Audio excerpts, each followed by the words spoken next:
அண்மை செய்தி.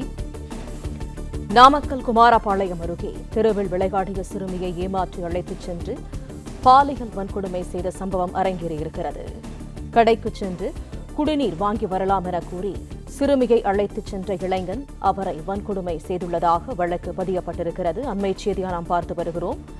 கூடுதல் தகவல்களை தருகிறார் எமது செய்தியாளர் பிரபாகரன். முழு விவரங்கள் என்ன? வணக்கம். நாமக்கல் மாவட்டம் குமாரபாளையம் அருகே பேக்கரி தொழிலாளியின் 7 வயது மகள் நேற்றிரவு வீட்டின் முன்பு விளையாடிக் கொண்டிருந்த நிலையில் அவர் பாலியல் துன்புறுத்தலுக்கு ஆளானார்.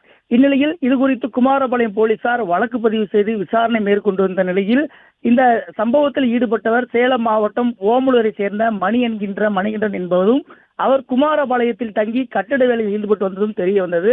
இதனையடுத்து அவரை கைது செய்து போலீசார் தொடர்ந்து விசாரணை செய்து வரும் நிலையில் ஏற்கனவே சிறுமியிடம் மணிகண்டன் பேசுவது போல ஒரு சிசிடிவி காட்சிகள் வெளியாகி இருந்த நிலையில் தற்போது மணிகண்டன் சிறுமியை ஒரு இடத்திற்கு அழைத்து செல்லும் காட்சிகளானது வெளியாகி பரபரப்பை ஏற்படுத்தியுள்ளது.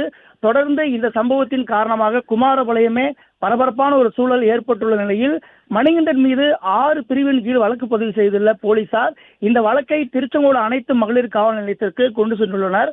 தொடர்ந்து இதில் சம்பந்தப்பட்ட மணிகண்டனுக்கு தூக்கு தண்டனை உள்ளிட்ட அதிகபட்ச தண்டனை வழங்க வேண்டும் என்பது பாதிக்கப்பட்டோரின் தரப்பு நியாயமாக உள்ளது. பிளே ஸ்டோர் மற்றும் ஆப் ஸ்டோரில் இருந்து பாலிமர் செயலியை QR கோடு மூலம் பதிவிறக்கம் செய்யுங்கள். செய்திகளை உடனுக்குடன் பெறுங்கள்.